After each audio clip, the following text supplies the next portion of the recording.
नमस्कार। माँ गायत्री महाविद्यालय चौमला में आपका हार्दिक अभिनंदन। काव्यांग के अंतर्गत आज हम पढ़ेंगे अलंकार।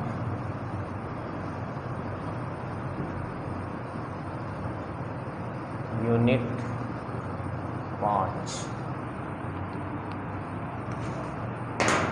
अलंकार शब्द से तात्पर्य है अलंकार। अलंकार का मतलब होता है आभूषण। इसका शाब्दिक अर्थ देखें तो इसका अर्थ होता है आभूषण। और साहित्य की भाषा में अगर कहा जाए तो जिन शब्दों के माध्यम से काव्य की शोभा में वृद्धि होती है उनको अलंकार कहते हैं। अलंकार 3 प्रकार के होते हैं। अलंकार 3 प्रकार के होते हैं। शब्दालंकार,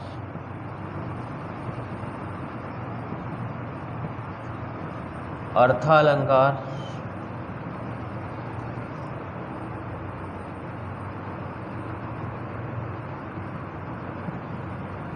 और उभयालंकार।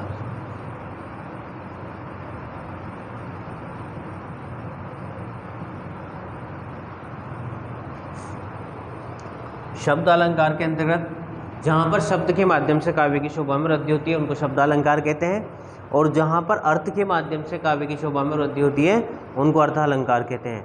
उभय अलंकार के अंदर अर्थ और शब्द दोनों के माध्यम से जहाँ पर काव्य की सुंदरता में वृद्धि हो रही हो, उनकी शोभा में वृद्धि हो रही हो, तो वहाँ पर उभय अलंकार होता है।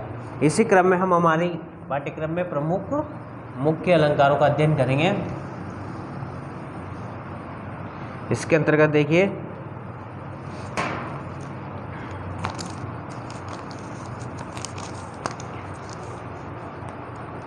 सबसे पहले हम पढ़ते हैं यमक अलंकार। यमक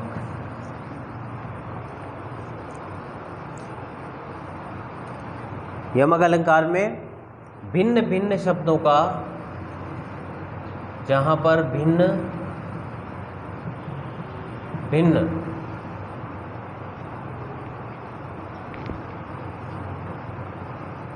अर्थ को प्रकट करने वाले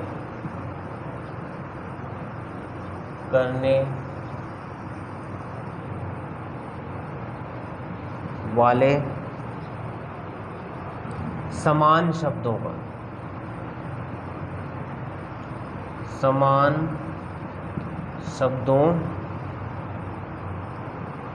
की आवृत्ति होती है।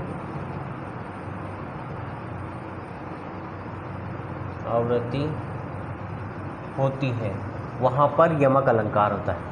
मतलब भिन्न भिन्न शब्द हो, भिन्न भिन्न अर्थ को प्रकट करने वाला हो, और समान शब्द हो, एक ही शब्द हो लेकिन उसका अर्थ अलग अलग हो, और अगर उनकी बार बार आवृत्ति हो रही हो तो वहाँ पर यमक अलंकार का प्रयोग किया जाता है, अर्थात उसको यमक अलंकार कहते हैं। यहाँ पर क्या होता है, एक ही शब्द की बार बार प्रयुक्त होता है किंतु उसका अर्थ अलग अलग होता है। एक ही शब्द बार बार प्रकट होता है लेकिन उसका अर्थ अलग अलग होता है, और शब्द एक स्थान पर सार्थक और दूसरे स्थान पर निरर्थक रहता है। एक स्थान पे सार्थक रहेगा और एक स्थान पे वो निरर्थक रहेगा। तो वहां पर निरर्थक, तो वहां पर यमक अलंकार होगा। जैसे इसका एक उदाहरण है उर्वशी।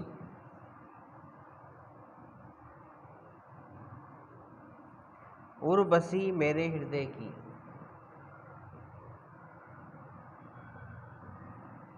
मेरे हृदय की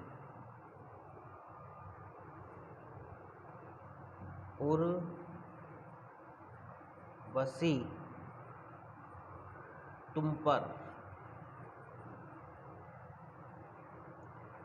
पर निछावर।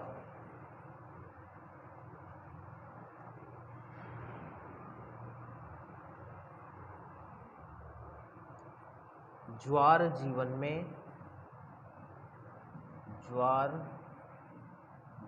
में उठा दो रूप दर्शन, रूप दर्शन मुस्कुराकर।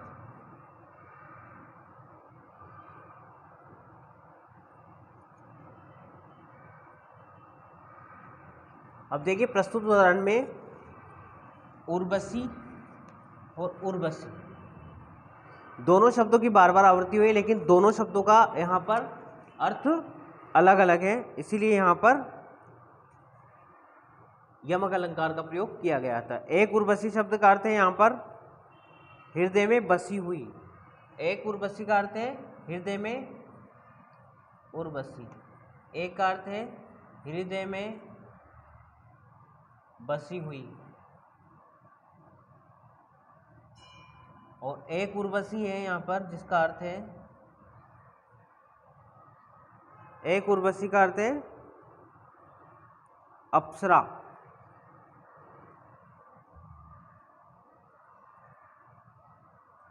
अप्सरा अतः इससे सिद्ध होता है कि यहाँ पर यमक अलंकार का प्रयोग किया गया है। मतलब यमक अलंकार कहाँ होता है, जहाँ पर भिन्न भिन्न अर्थ को प्रकट करने वाले समान शब्दों की आवृत्ति होती है, तो वहाँ पर यमक अलंकार का प्रयोग किया जाता है। इसमें एक शब्द सार्थक होता है और एक शब्द निरर्थक होता है। जिस प्रकार से उदाहरण में देखा हमने, उर्वशी मेरे हृदय की उर्वशी तुम पर न्यौछावर, ज्वार जीवन में उठा दो रूप दर्शन मुस्कुराकर। तो यहाँ पर एक उर्वशी का मतलब तो होता है हृदय की में बसी हुई, और दूसरी उर्वशी यहाँ पर एक अप्सरा को बताया गया है। इसीलिए यहाँ पर एक ही शब्द की बार बार आवृत्ति हो रही है और अर्थ अलग अलग है, अतः यहाँ पर यमक अलंकार का प्रयोग किया गया है।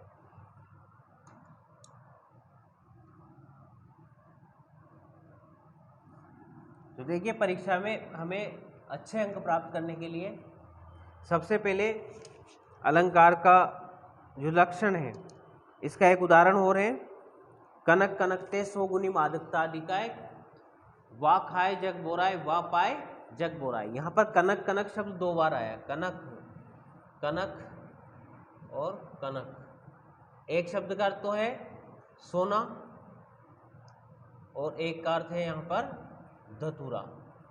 शब्द समान है लेकिन दोनों के अर्थ अलग अलग निकल रहे हैं, इसीलिए यहाँ पर यमक अलंकार का प्रयोग किया गया है। अगला देखिए श्लेष अलंकार। श्लेष जैसा कि इसका नाम है श्लेष अलंकार। श्लेष का मतलब होता है चिपके हुए, जहां पर चिपके हुए अर्थ निकले, मतलब एक ही शब्द के दो तीन अर्थ निकले तो वहां पर श्लेष अलंकार का प्रयोग किया जाता है। इसकी परिभाषा है, इसको तरीके से लिखना है। सबसे पहले इसकी परिभाषा लिखेंगे हम, परिभाषा मतलब इसको लक्षण भी कह सकते हैं हम।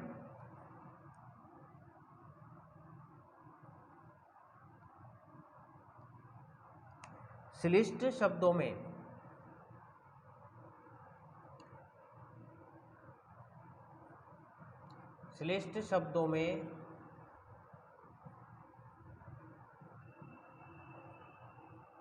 अनेक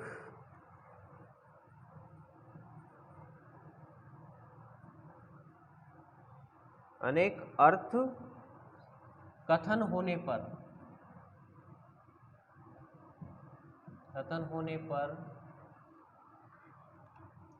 श्लेष अलंकार होता है।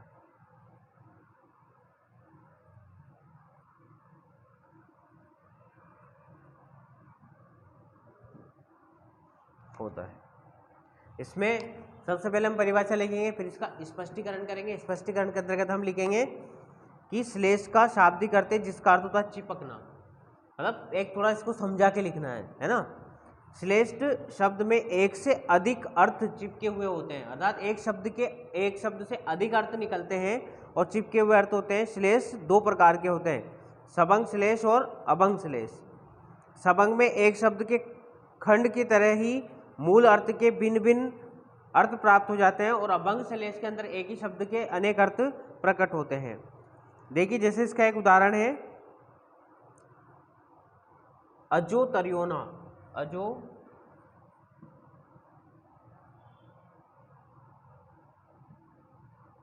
तरियोना,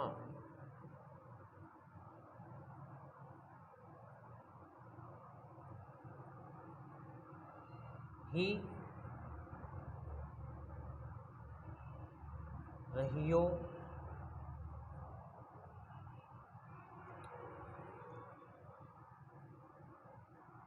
श्रुति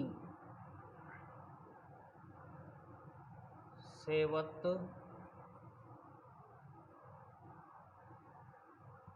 एक अंग।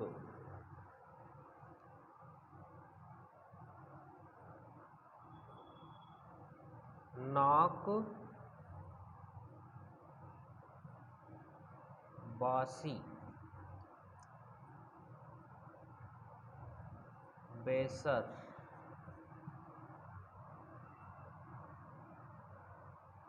बसी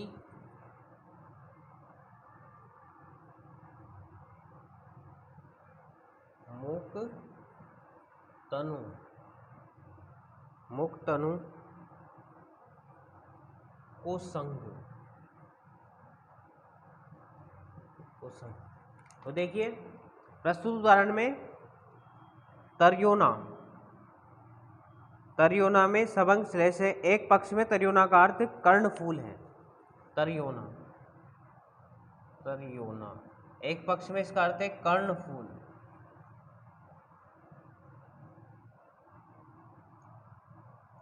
और दूसरे पक्ष में तर्योना शब्द का अर्थ तरा नहीं। तर्योना एक ही शब्द का अर्थ क्या है? इसका अर्थ है तर्योना, मतलब तरा नहीं, तरा नहीं। दूसरा अर्थ तर्योना खंड करने पर ही प्राप्त हो जाता है। इसके अतिरिक्त नाक, स्वर्ग, बेसरी, नथ, गधा, मुकुंद, मोती, कान, वेद आदि शब्दों का बिना खंड के हुए स्पष्ट हो जाता था। अतः यहाँ पर श्लेष अलंकार का प्रयोग किया गया है। एक ही शब्द के अनेक अर्थ जहाँ निकलते हैं ना, जैसे पानी गए न उभरे मोती मानस चून, एक उदाहरण ये भी हो सकता है इसका, पानी गए न उभरे मोती मानस चून। पानी, पानी यानी एक पानी का अर्थ होता है यहाँ पर सामान्य अर्थ में लेते हैं, और एक अर्थ होता है मनुष्य के अर्थ में अलग निकलता है, चून के अर्थ में अलग निकलता है, मोती मानस चून, है ना। मनुष्य के अर्थ में निकालें उसका तो क्या निकलता है? इज्जत, है ना। पानी यानी उसकी इज्जत चली गई। और जल का सामान्य अर्थ चून के अर्थ में आ जाता। तो इस प्रकार से यहाँ पर भी एक उदाहरण ये भी हो सकता है, पानी गए न उभरे मोती मानस चून, मतलब पानी यानी मनुष्य की इज्जत चल जाने के बाद। और जिस प्रकार से, और एक मोती, मोती का भी अगर अर्थ होता है तो पानी का, वहाँ भी अगर किसी की होती तो उसका अलग, बूंदों के अर्थ में अलग अर्थ उसका ले लिया जाता है। शब्द एक ही है लेकिन उसका अर्थ हर जगह अलग है, इसीलिए यहाँ पर श्लेष अलंकार का प्रयोग किया गया है।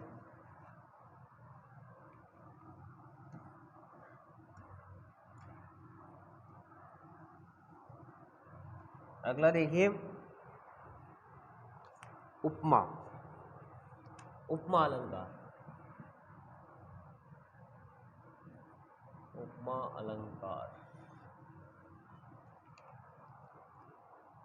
वर्णनीय वस्तु के गुण का उत्कर्ष दिखाने के लिए किसी प्रसिद्ध वस्तु से, अर्थात उपमेय की उपमान से जहाँ तुलना की जाती है वहाँ पर उपमा अलंकार होता है। मतलब जिसको कोई वर्णनीय वस्तु हो और उसकी तुलना किसी अदृश्य वस्तु से कर दी जाती है तो वहाँ पर उपमा अलंकार का प्रयोग किया जाता है।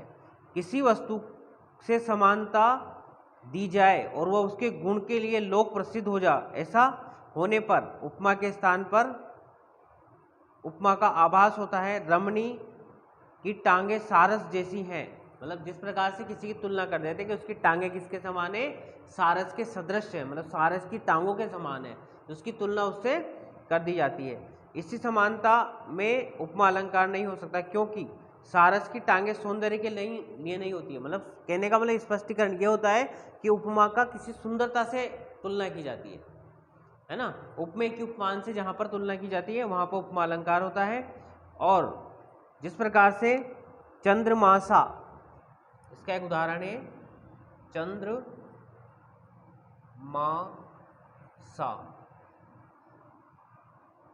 कांतिमय, कांतिमय मुख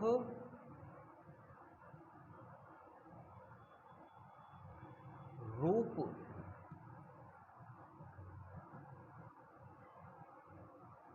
दर्शन है तुम्हारा। अब देखिए यहाँ पर क्या है, मुख सौंदर्य के उत्कर्ष का वर्णन किया गया है।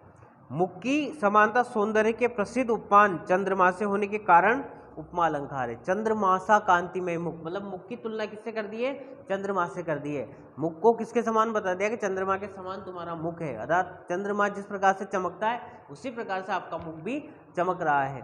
तो यहाँ पर उपमेय की उपमान से तुलना की गई है, अतः यहाँ पर उपमा अलंकार का प्रयोग किया गया है। अब देखिए उपमा के अंग, उपमा के अंग,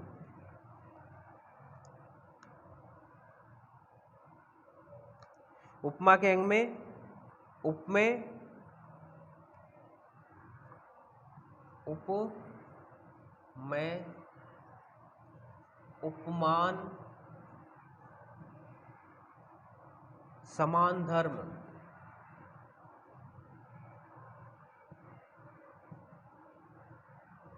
समान धर्म और उपमावाचक शब्द, उपमावाचक शब्द। तो सबसे पहले हम बात करते हैं उपमेय की। उपमेय जिसकी समानता की जाए उसे उपमेय कहते हैं। जिसकी समानता बताई जाती है उसको क्या कहते हैं, उपमेय कहते हैं। दूसरा है इसमें उपमान, जिससे उपमेय की समानता बताई जाती है, जिससे उपमेय की समानता बताई जाती है, तो वहां पर क्या कहलाएगा, उपमान कहलाएगा। तो उपमेय जैसे मान लो अपने पहला उदाहरण पढ़ा कि चंद्रमासा कांतिमय मुख है तुम्हारा, तो मुख की तुलना कर रहे हैं अपन, किसकी तुलना कर रहे हैं, तो उसमें मुख क्या हो जाएगा, यहाँ पे उपमेय हो जाएगा। मुख क्या है, उपमेय। उपमान जिससे तुलना की जा रही है, तो यहाँ पे मुख की तुलना किससे की जा रही है, चंद्रमा से की जा रही है। चंद्रमा, चंद्रमा क्या हो जाएगा, उपमान हो जाएगा। दूसरा है समान धर्म, जिस समान गुण क्रिया आदि को समान समता के कारण उपमेय की समानता उपमान से की जाती है उसे साधारण धर्म कहते हैं। जैसे कांतिमय, इसमें क्या हो जाएगा, साधारण धर्म क्या होगा, कांतिमय, क्योंकि दोनों के गुण समान है। चंद्रमा का भी जो चमकना होता है कांतिमय होता है, चमकीला होता है, और मुख का भी रूप दर्शन कैसा है, चमकीला है। तो दोनों का जो समान गुण है वो क्या है, कांतिमय है। अतः यहाँ पे साधारण धर्म क्या हो जाएगा, समान धर्म क्या हो जाएगा, समान धर्म, समान धर्म हो जाएगा कांतिमय।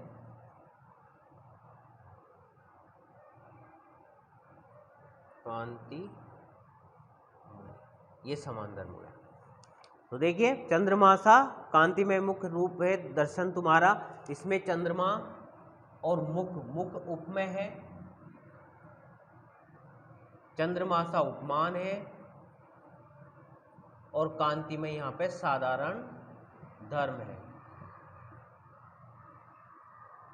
समान धर्म या साधारण धर्म भी इसको कहते हैं। और उपमावाचक शब्द, सा, उपमावाचक शब्द, उपमावाचक शब्द, जिससे पता चले कि ये इसमें उपमा अलंकार का प्रयोग, जैसे इव है, सा है।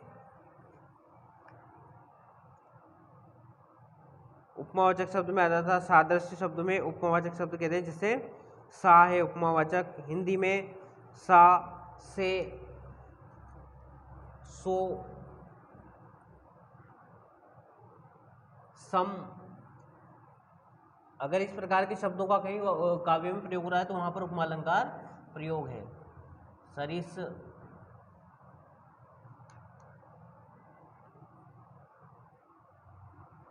आदि, ये जो शब्द अगर कहीं दिखाई देते हैं वाक्य के अंदर तो वहां पर हमें उपमा अलंकार का प्रयोग होगा। क्योंकि परीक्षा में दोनों तरह से पूछा जा सकता है, कभी वो एक उदाहरण दे देता है, उदाहरण से हमसे पूछ लेता है डायरेक्ट कि भाई इसमें कौन सा अलंकार है और उस अलंकार का लक्षण और संगति लिखी है। तो सबसे पहले हमें वो वाक्य दे देगा और वाक्य से हमसे डायरेक्ट भी पूछ सकता है, और डायरेक्ट हमसे यूं भी पूछा जा सकता है कि उपमा अलंकार को स्पष्ट कीजिए, उदाहरण सहित इसको उपमा अलंकार को समझाइए। तो दोनों तरह से हम इसको कर सकते हैं।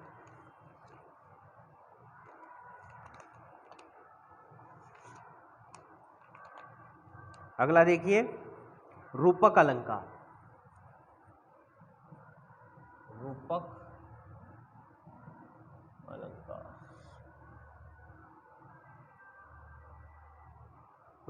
रूपक अलंकार में देखिए उपमेय, प्रस्तुत, उपमान, अप्रस्तुत,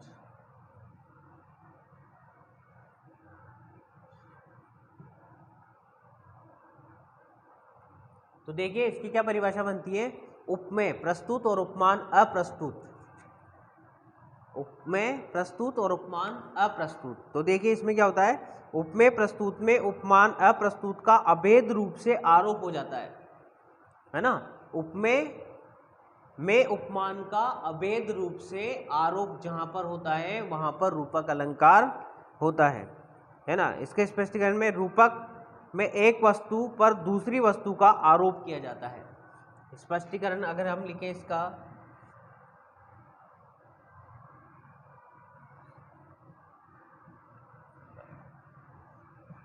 स्पष्टीकरण में क्या है, रूपक में एक वस्तु पर दूसरी वस्तु का क्या हो जाता है, आरोप हो जाता है, अर्थात एक वस्तु को दूसरी वस्तु बना दिया जाता है। प्रस्तुत वस्तु या उपमेय पर अप्रस्तुत वस्तु का आरोप हो जाता है, तो वहां पर रूपक अलंकार का प्रयोग किया जाता है। जिस प्रकार से इसका एक उदाहरण है,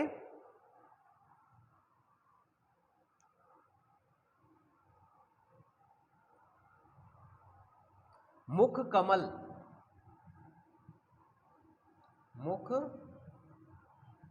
कमल। अब देखिए यहां पर मुख कमल मतलब उपमेय को क्या बता दिया है, बिल्कुल इसके ऊपर आरोप कर दिया है कि मुख ही क्या है, कमल है ना। तो यहां पर कौन से अलंकार का प्रयोग हुआ है, रूपक अलंकार का प्रयोग किया गया है। जैसे मुख को कमल का रूप दे दिया गया है, या यूं कहिए कि मुख को कमल बना दिया गया है, अर्थात यहां पर उपमेय का उपमान पर अभेद आरोप होने से रूपक अलंकार का प्रयोग किया गया है। प्रस्तुत का अप्रस्तुत के साथ जो अभेद आरोप के मतलब एक साथ बना दिया जाता है, वहां पर रूपक अलंकार का प्रयोग किया जाता है। ये तो हमारा रूपक अलंकार।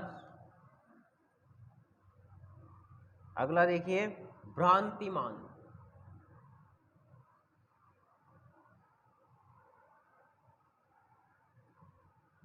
भ्रांतिमान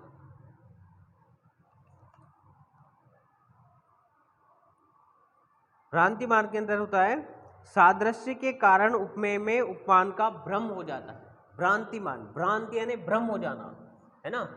मतलब समानता के कारण यहाँ पर क्या हो जाता है, उपमेय का उपमान में भ्रम हो जाता है कि ये वही है, मतलब ऐसा समझने होता नहीं है लेकिन ऐसा हम समझ लेते हैं। तो वहां पर क्या होता है, भ्रांतिमान अलंकार होता है। भ्रांति का अर्थ होता है एक वस्तु को भ्रम के कारण दूसरी वस्तु समझ लेना। भ्रांति का अर्थ क्या होता है, भ्रम के कारण, भ्रम के कारण, भ्रम के कारण एक वस्तु को दूसरी वस्तु समझ लेना। एक वस्तु को दूसरी, जिस प्रकार से हमने मान लो कोई काला जैसे काली कोई टायर पड़ा हुआ है या कोई ऐसी रस्सी पड़ी हुई है, तो उसको अपने क्या समझ लिया, सांप समझ लिया, कुछ ऐसा समझ लिया, तो ऐसा लगेगा जैसे कि हमें सांप की भ्रांति हो जाएगी, उसके अंदर भ्रम हो जाएगा कि वास्तव में सांप ही है, लेकिन वो सांप नहीं है। तो वहां पर इस प्रकार के उदाहरण हमें देखने को बहुत सारे मिल जाएंगे। जैसे देखो आप इसमें पांव उदाहरण है इसका, पांव महावर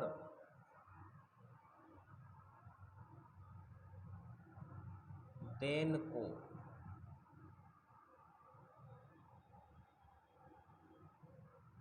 नाइन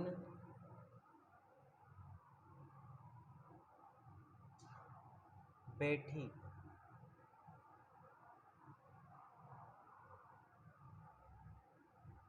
आई, पुनि पुनि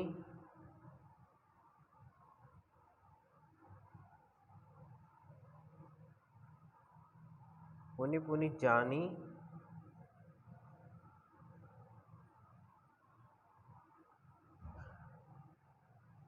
महावरी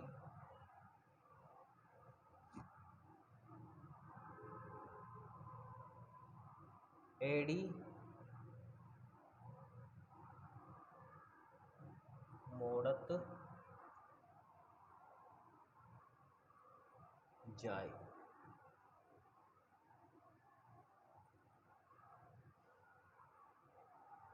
अब देखिए प्रस्तुत उदाहरण में यहाँ पर नायिका की लाल एड़ी, मतलब नायिका की लाल एड़ी को देख करके महावरी में सदृश है, अतः नाइन को नायिका की एड़ी में महावरी की भ्रांति हो रही है, अतः यहाँ पर भ्रांतिमान अलंकार का प्रयोग किया गया है। भ्रांति का अर्थ होता है किसी वस्तु का भ्रम हो जाना, दूसरी वस्तु समझ लेना, किसी वस्तु में उसके सदृश अन्य वस्तु का कवि की प्रतिभा द्वारा स्थापित चमत्कारपूर्ण कोई चीज वस्तु में भ्रम हो जाता है तो वहां पर भ्रांतिमान अलंकार का प्रयोग किया जाता है।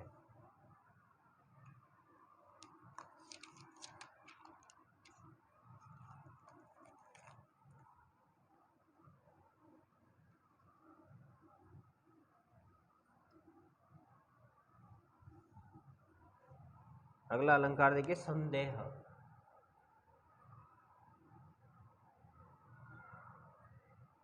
संदेह अलंकार, संदेह मतलब जैसा नाम वैसा इसका अर्थ, संदेह है ना। किसी वस्तु के विषय में सादृश्य मूलक संशय होने पर संदेह अलंकार होता है, मतलब उसी के समान कोई वस्तु अगर नजर आ जाए तो हमें उसमें संदेह हो जाता है, तो वहां पर संदेह अलंकार का प्रयोग किया जाता है। जैसे किसी वस्तु में उसी के समान वस्तु का संदेह किया जाना, सादृश्य के कारण किसी वस्तु के अनेक वस्तु होने की संभावना दिखाई पड़ती है, अतः एक वस्तु में अनेक वस्तुओं का विकल्प होने लगता है। यह विकल्प किया या यों की दो आदि शब्दों के द्वारा प्रकट होता है, तो वहां पर संदेह अलंकार होता है। जिस प्रकार से देखिए इस एक उदाहरण में को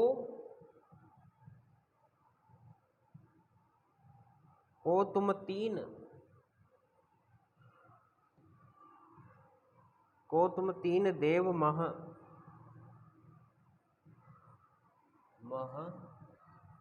को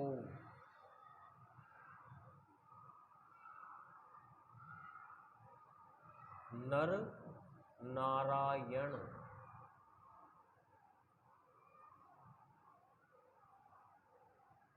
को तुम दो, को तुम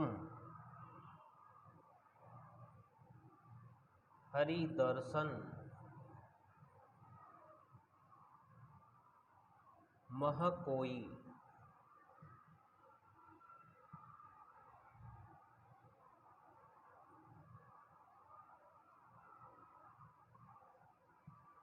मोर हृदय प्रीति अति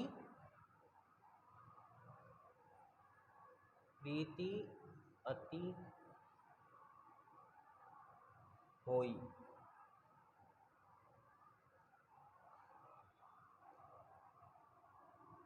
को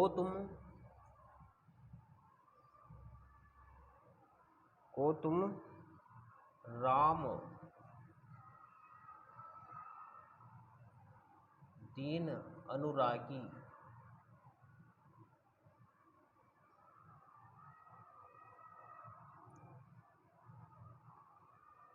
आए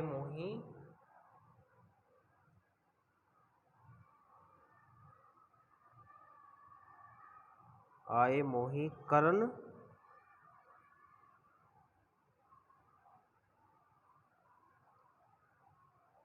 बड़ भागी।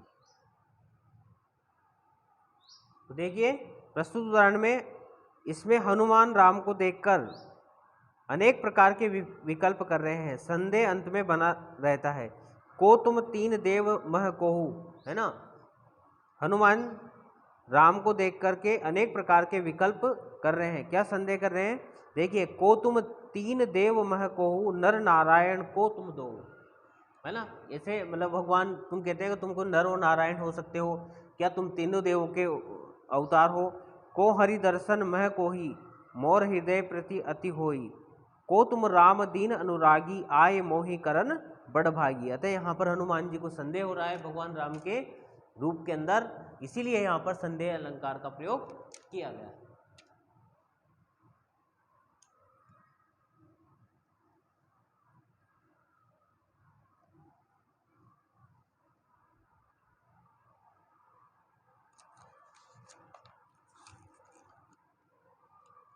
बाकी अलंकारों को हम बाद में अध्ययन करेंगे। इसमें कुछ महत्वपूर्ण अलंकार और शेष हैं।